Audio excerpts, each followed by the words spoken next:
now time for one of the most famous theorems in all of mathematics. If you watch Wizard of Oz, for example, once the scarecrow is given brains, listen closely to the theorem that they say, or the statement that they say once the Wizard of Oz gives them brains. So this is, of course, the Pythagorean Theorem. Now, the Pythagorean Theorem has an antecedent to it. You have to have something happen. You have to have a right triangle with legs of A and B as lengths, and the hypotenuse is denoted as C. And in a triangle with these conditions, we always know that A squared plus B squared equals C squared. So we proved this in class, and you can actually link to another video and see how I proved it, or there's multiple ways, but the way that I choose to prove the Pythagorean theorem. Now let's apply it to the triangle right here. So this triangle is nicely lined up. It almost looks the same as that.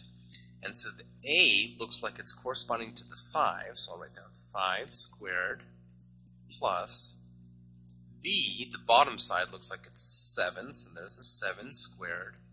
And that's supposed to be equal to C squared, and C is the hypotenuse. And in the picture, that's an X being squared. So let's just do some algebra, some arithmetic, and solve this out. 25 is 5 squared. 7 squared is 49. And that's supposedly equal to X squared. Now 25 plus 49 is 74.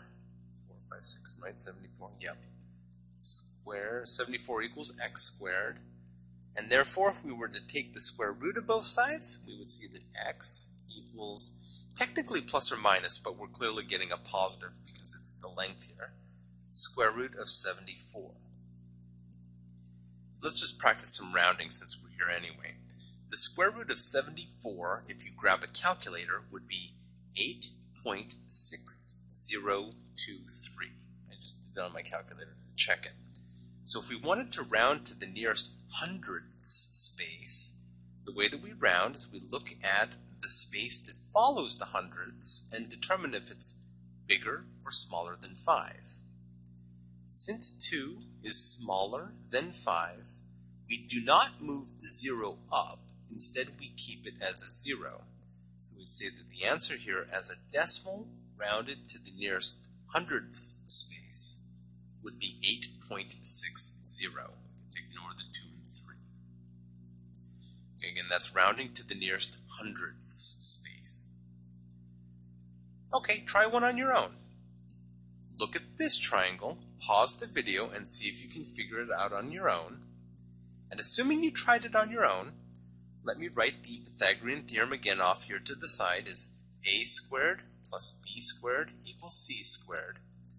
But this time I messed with you a little bit. I moved the triangle, reflected it over a vertical line, and so our hypotenuse and our sides are kind of messed up.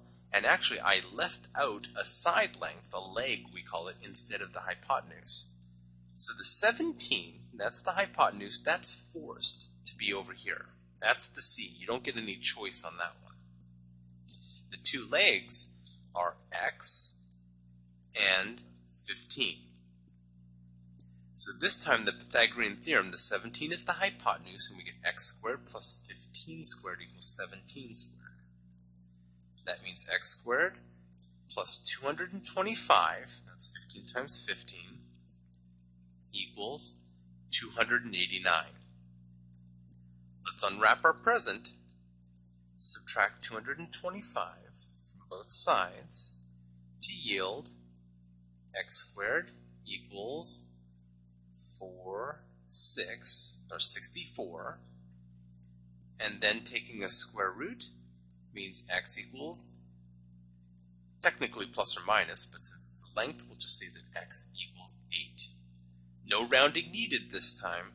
The other leg of the triangle must have been a length of 8.